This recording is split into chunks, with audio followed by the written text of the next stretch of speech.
온 이스라엘 가운데에서 압살롬같이 아름다움으로 크게 칭찬받는 자가 없었으니 그는 발바닥부터 정수리까지 흠이 없음이라. 그의 머리털이 무거움으로 연말마다 깎았으며 그의 머리털을 깎을 때에 그것을 달아 본즉 그의 머리털이 왕의 저울로 200세겔이었더라. 압살롬이 아들 셋과 딸 하나를 낳았는데 딸의 이름은 다말이라. 그는 얼굴이 아름다운 여자더라. 압살롬이 이태 동안 예루살렘에 있으되 왕의 얼굴을 보지 못하였으므로 압살롬이 요압을 왕께 보내려 하여 압살롬이 요압에게 사람을 보내 부르되 그에게 오지 아니하고 또다시 그에게 보내되 오지 아니하는지라. 압살롬이 자기의 종들에게 이르되 보라, 요압의 밭이 내 밭 근처에 있고 거기 보리가 있으니 가서 불을 지르라 하니라. 압살롬의 종들이 그 밭에 불을 질렀더니 요압이 일어나 압살롬의 집으로 가서 그에게 이르되 어찌하여 내 종들이 내 밭에 불을 질렀느냐 하니 압살롬이 요압에게 대답하되 내가 일찍이 사람을 보내 너를 이리로 오라고 청한 것은 내가 너를 왕께 보내 아뢰게 하기를 어찌하여 내가 그술에서 돌아오게 되었나이까. 이때까지 거기에 있는 것이 내게 나았으리이다 하려 함이로라. 이제는 내가 나로 하여금 왕의 얼굴을 볼 수 있게 하라. 내가 만일 죄가 있으면 왕이 나를 죽이시는 것이 옳으니라 하는지라.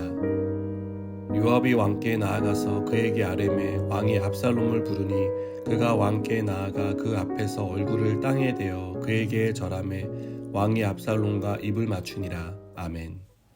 우리는 계속 다윗과 압살롬의 관계를 살펴보고 있습니다. 다윗과 압살롬의 관계를 살펴보면서 느끼는 것은 두 사람 사이의 간극이 좀처럼 좁혀지지 않는다는 것입니다. 마치 이미 상처난 곳이 덧날까봐 둘추는 것을 망설이는 사람처럼 보입니다. 압살롬이 그술에서 돌아온 지 2년이 지나도록 다윗은 압살롬을 만나지 않았습니다. 분명 다윗은 압살롬을 보고 싶어 했고 데려오라고 명령을 내렸지만 막상 압살롬이 돌아오자 만날 생각을 하지 않습니다. 다윗은 이렇게 압살롬에게 관심을 주지 않았습니다.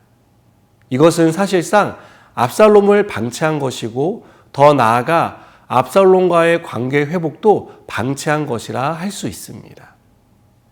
압살롬은 다윗이 만나주지 않자 요압의 밭에 불을 지르는 초강수를 두며 압박합니다. 결국 요압의 주선으로 압살롬은 다윗을 만나게 됩니다. 하지만 두 사람의 만남은 아버지와 아들의 만남이 아니었습니다. 마치 각기 다른 정당에 소속된 정치인의 만남처럼 형식적인 만남에 불과했습니다. 이기승 교수의 고난의 지성소에서 하나님을 만나다라는 책에는 유대교에서 법을 어긴 사람에게 내리는 징계의 단계에 대해 소개합니다. 유대교의 법을 어긴 사람이 받는 징계의 첫 단계는 비공식적으로 꾸짖고 회개를 촉구하는 것이라고 합니다. 두 번째 단계는 30일 동안 공동체의 종교 생활 참여를 금지하고 이후에도 태도의 변화가 없으면 30일을 추가하는 징계를 내린다고 합니다. 세 번째 단계는 무기한 출교를 하는 것이라고 합니다. 마지막 네 번째 단계는 영구적으로 출교를 한다고 합니다. 유대교에서 이같이 징계를 내리는 목적은 공동체 신앙의 순수성을 확보하기 위한 것이라고 합니다. 우리가 신앙생활 하면서 가장 두려워하는 것이 하나님께 받는 징계라고 생각합니다. 이처럼 우리가 하나님의 징계를 두려워하는 것은 징계의 목적이 우리를 벌주는 데 있다고 생각하기 때문입니다. 우리는 많은 부분에 있어서 하나님을 오해하고 있습니다. 특히 징계와 관련된 부분에서 하나님에 대한 오해는 우리가 생각하는 것보다 훨씬 더 깊습니다.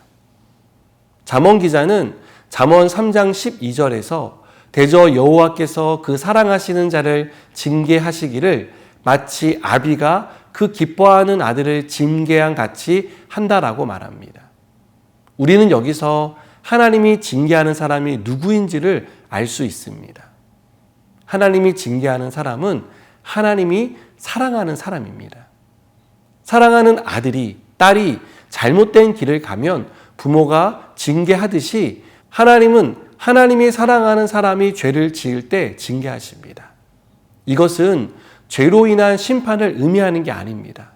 죄로 인한 심판 뒤에 있는 관계 회복에 징계의 목적이 있다는 것을 우리에게 가르쳐 줍니다.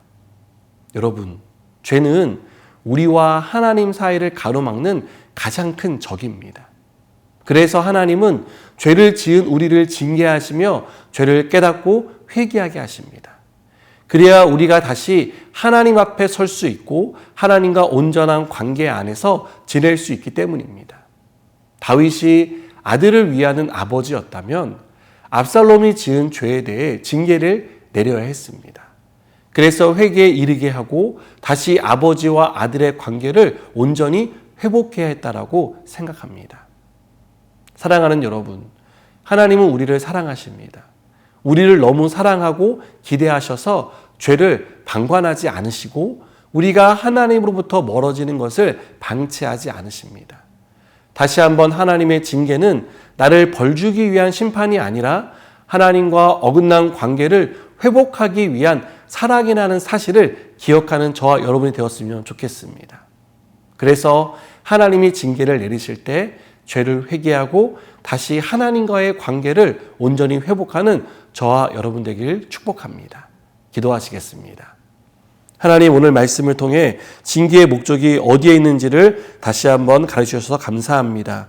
징계를 받을 때 두려워하고 피하는 것이 아니라 하나님과 더 가까워질 수 있는 가장 빠른 길임을 알고 우리가 돌이킬 수 있도록 은혜 베풀어 주시옵소서. 예수님의 이름으로 기도드립니다. 아멘.